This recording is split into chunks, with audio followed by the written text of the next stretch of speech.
Hello दोस्तों, कैसे हो? आपका स्वागत है त्रिपाण स्टडी सेंटर में। आज जो हम करने जा रहे हैं एमसीक्यू, ये क्लास 9 सीबीएसई एनसीईआरटी मैथ के अंतर्गत है। और हमारा आज का जो चैप्टर है नंबर सिस्टम यानी संख्यक प्रणाली, जो कि काफ़ी महत्वपूर्ण है। ये एमसीक्यू हर एक एग्ज़ाम के लिए महत्वपूर्ण रहेगा, चाहे कंपटीशन हो, चाहे आपका अपना जो है सीबीएसई का सिलेबस हो। देखा जाए तो यहाँ पर एमसीक्यू महत्व रखेगा, और ये आपके लिए इसलिए भी महत्वपूर्ण रहेगा क्योंकि ये हिंदी इंग्लिश दोनों ही माध्यम में आपको समझाया जाएगा। और यहाँ पर त्रिपाण स्टडी सेंटर विश्वास करता है कि आपको ये क्वेश्चन जो है एग्ज़ाम में आने की चांसेस 100% रहेंगे। तो आपको इसको अच्छे से करना है, समझना है, और इसमें हर एक बात को जो है एनालाइज करना है क्योंकि ज़रूरी है।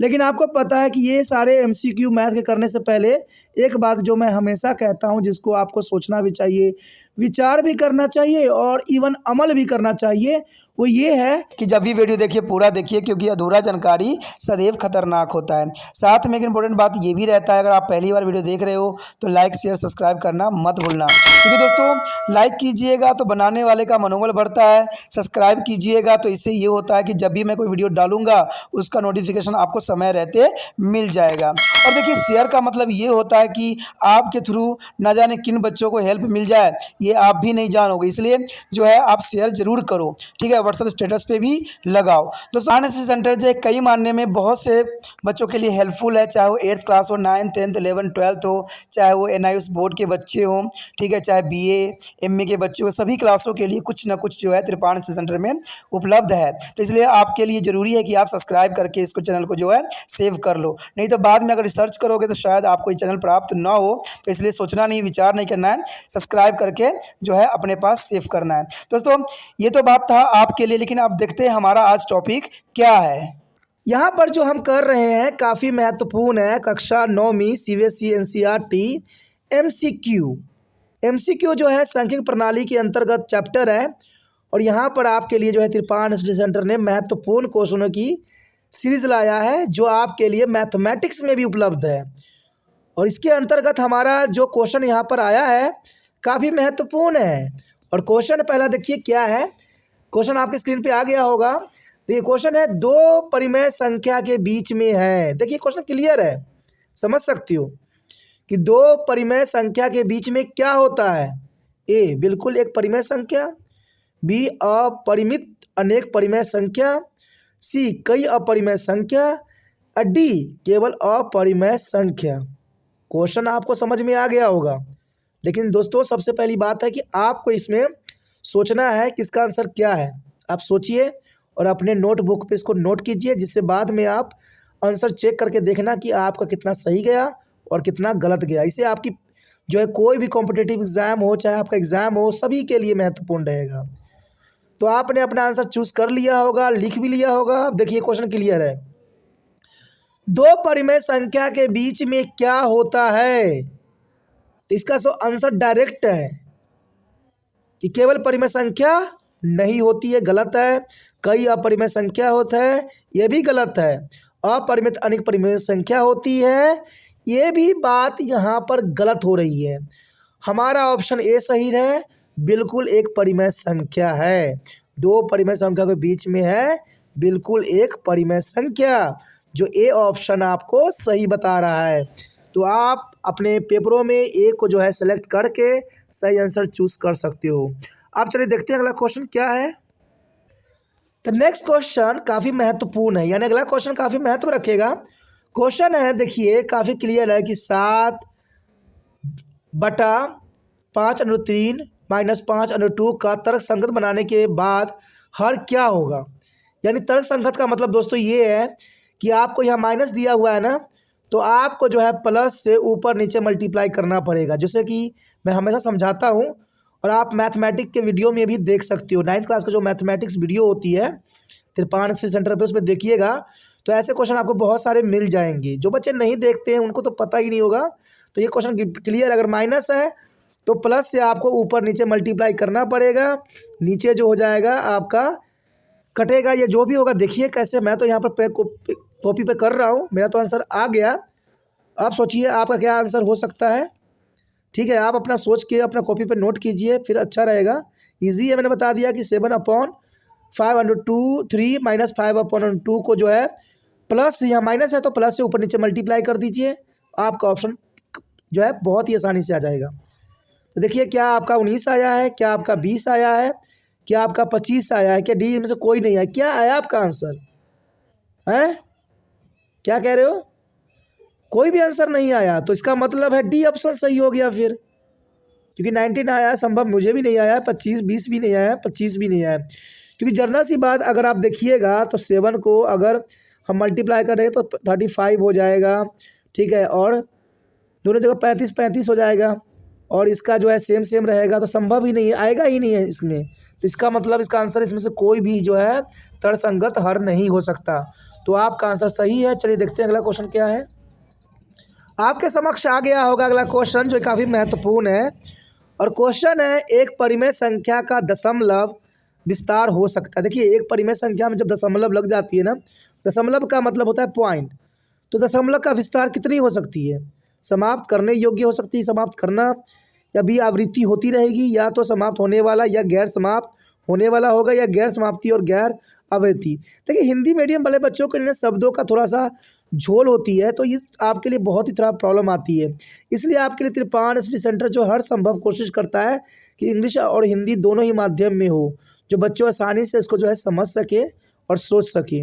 अब आप भी इसमें जो है ऑप्शन सोचिए कि इसमें से कौन सा जो है आंसर सही हो सकता है। मैंने तो सोच लिया, आप अपना सोचिए। तो आपने सोच लिया एक परिमेय संख्या का दशमलव विस्तार हो सकता है, समाप्त करना योग्य। ये ऑप्शन बिल्कुल ही गलत है। क्या बी आंसर सही है? बी आपका जो है आंसर आवृत्ति एकदम गलत है। सी देखें, या तो समाप्त होने वाला है या गैर समाप्त होने वाला है। ए भी ऑप्शन कहीं ना कहीं जो है गलत ही है। तो इसका मतलब हमारा ऑप्शन एक रह गया डी, तो गैर समाप्ति और गैर आवृत्ति वाला है। तो एक दशमलव आप दिमाग में रखिएगा कि एक अपरिमेय संख्या का दशमलव विस्तार हो सकता है गैर समाप्ति के अंतर्गत या गैर आवृत्ति के अंतर्गत। तो ये दिमाग से आप फॉरगेट मत करना, एग्जाम के लिए महत्वपूर्ण रहता है। अब चलिए देखते हैं अगला क्वेश्चन क्या है। चलिए आपके समक्ष आ गया अगला क्वेश्चन, बहुत ही आसान है। 256 गुना बाय 0.16 गुना 256 0.09 का मान, बहुत आसान है। ये आप कैलकुलेट करके भी आप ज्ञात कर सकते हो, ठीक है। तो इसका ऑप्शन है ए 4, बी 16 और सी 64, डी जो है 256.25। तो मुझे पता है आप क्या ऑप्शन सोच रहे होगे, आप अपना सोचिए, मैं देख सकता हूँ आपने क्या सोच लिया होगा।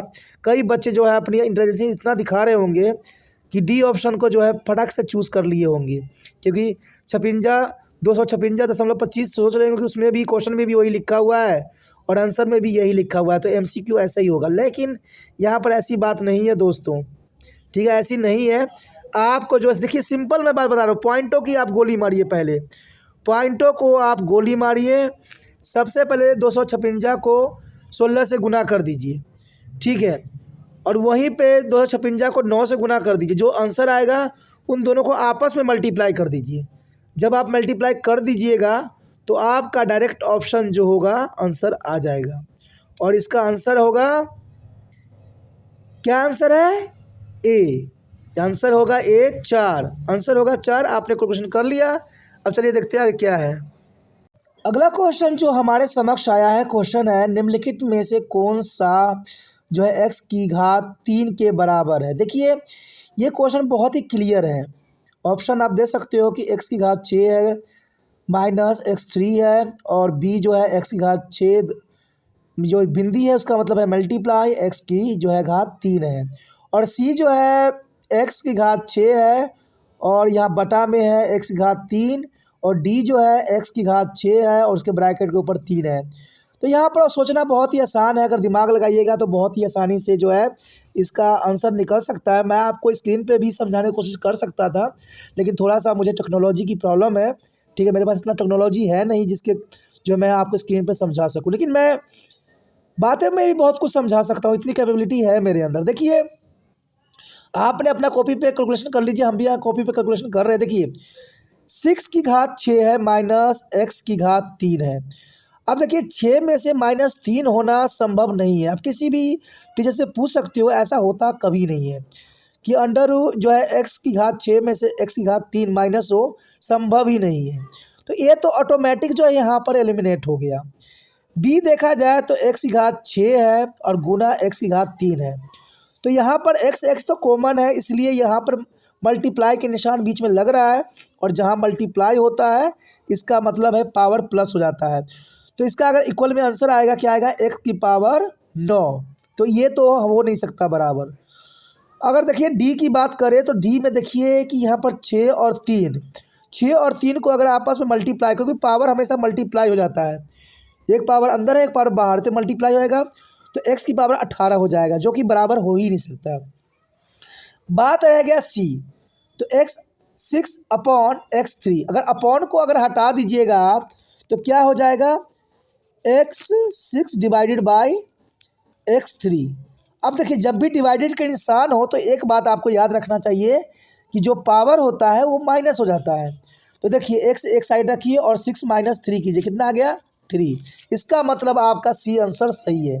देखिए मैंने बातों बातों में समझा दिया ना, ये तो आपको ना तो लिखने की जरूरत पड़ा ना समझ की, 2 मिनट में समझ में आपको आ गया होगा। अब मुझे नहीं लगता कि इस तरह से कोई क्वेश्चन आएगा तो आपके हाथ से बचेगा या आपके जो है मन से बचेगा। तो इसका आंसर सी सही है। तो आप सी के साथ जा सकते हो कि एक्स की 3 के बराबर जो है एक्स की पावर 6 बटा एक्स की पावर 3 सही आंसर है। चलिए देखते हैं अगला क्वेश्चन क्या है। यहाँ पर हमारे समक्ष क्वेश्चन आ गया है, काफ़ी महत्वपूर्ण है, समझ वाली है। क्वेश्चन है निम्नलिखित में से कौन सी अपरिमेय संख्या, देखिए संख्या क्लियर है, बात क्वेश्चन सही है, √23 है या बी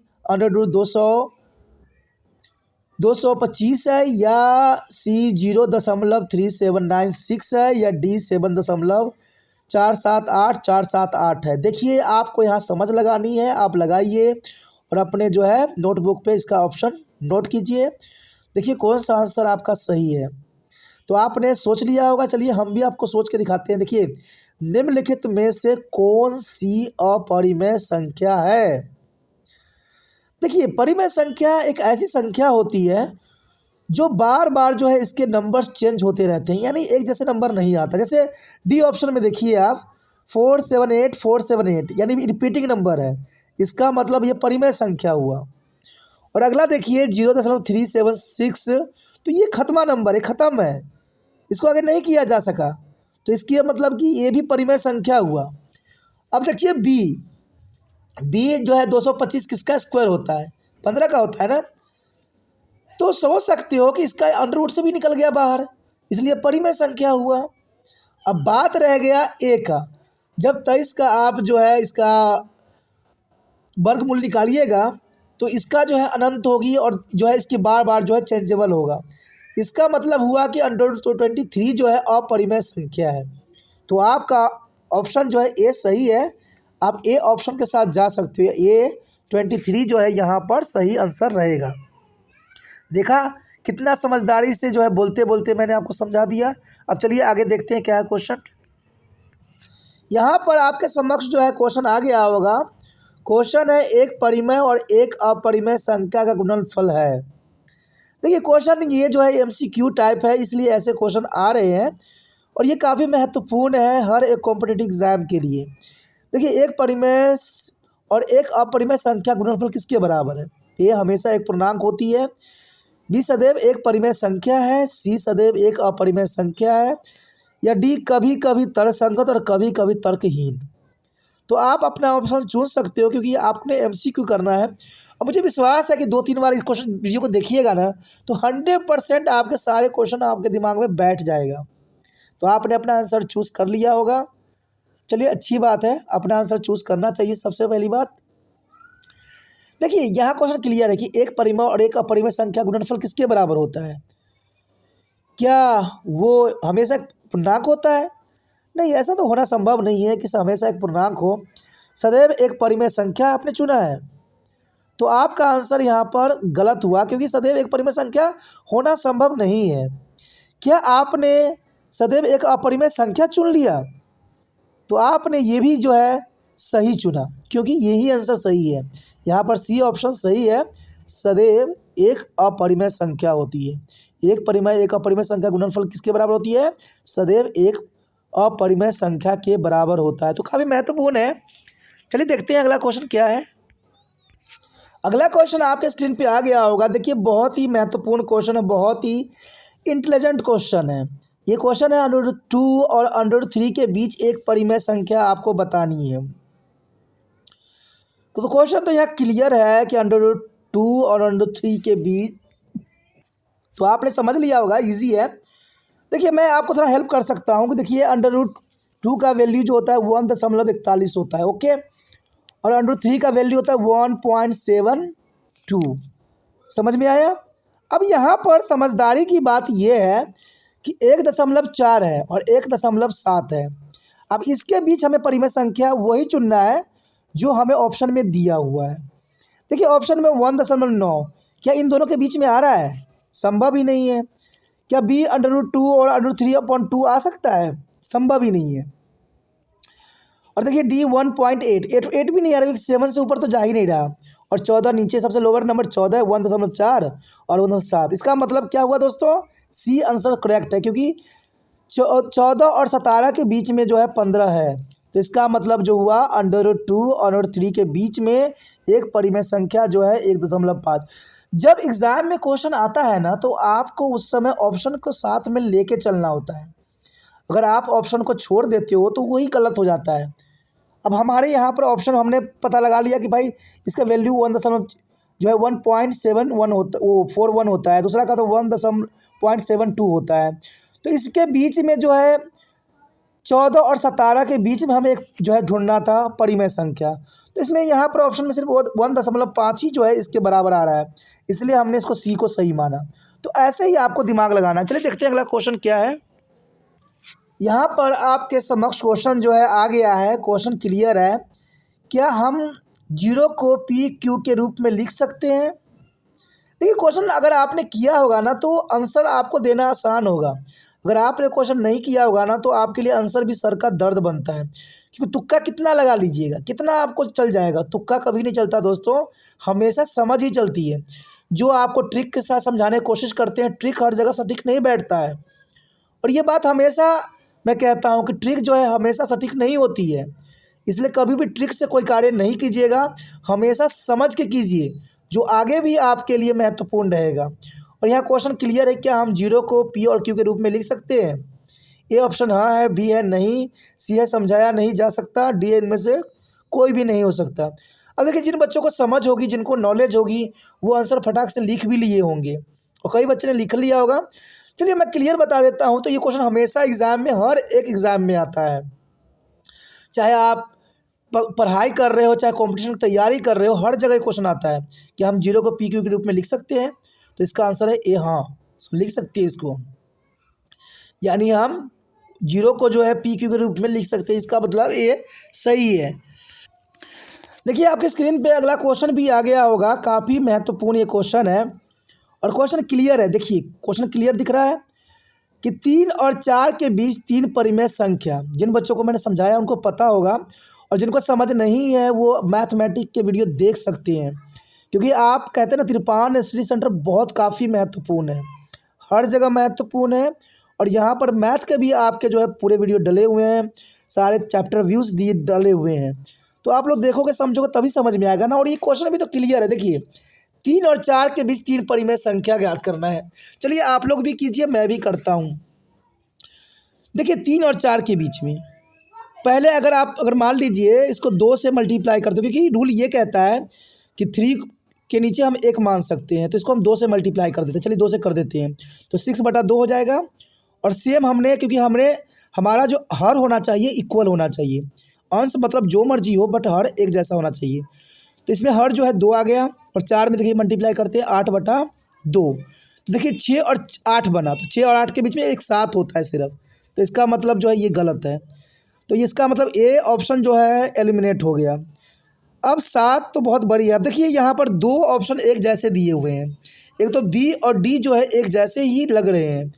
देख सकते हो आप 11, 12, 13, नीचे 4 है, और इधर भी जो है 13, 14, 15 दिया हुआ है, लेकिन नीचे 4 है।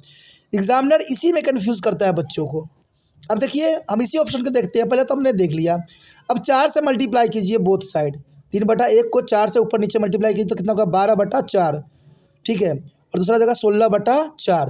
अब देखिए 12 और 16 के बीच में कितने परिमेय संख्या आ रहे हैं, 12। 12 के बाद क्या आता है 13, 14, 15, ठीक है। 16 तो हम ले नहीं सकते, तो इसका मतलब देखिए आंसर आ गया ना, बी है ना सही।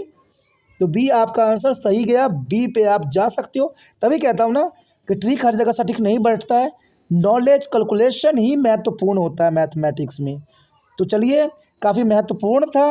अगर आपको समझ में आया, अच्छा लगा और चाहते हो कि और भी वीडियो आपको इसी प्रकार प्राप्त होता रहे, क्योंकि आपको पता है कि तिरपान सेंटर आपके लिए बहुत ही महत्वपूर्ण चैनल है और यहाँ पर हर एक क्लास के हर एक बच्चे के लिए बहुत कुछ है। यहाँ पर 8 से लेकर MA तक के बच्चों के लिए बहुत कुछ है। ये सब तभी हुआ है जब आपने तिरपान स्टडी सेंटर को पसंद किया है, और तिरपान सेंटर काफ़ी महत्वपूर्ण इसलिए भी बना है, ठीक है। तो आपका भी एक कार्य है, जितना हो सके इस वीडियो को शेयर कीजिए, क्योंकि शेयर ही दूसरे बच्चों का केयर बनेगा। और ये मैं हमेशा आपको कहता रहता हूँ, क्योंकि सिर्फ हमने खुद ही करके आगे नहीं बढ़ लेना है, दूसरे बच्चे को अगर केयर कीजिएगा तो तिरपान सेंटर वादा करता है कि आपको हर एक कदम पे आपको मिलेगा, चाहे 8th हो चाहे MA हो, तो जहाँ भी हो, जो भी क्लास आप पढ़ते हो, आपके समक्ष तिरपान सेंटर खड़ा रहेगा।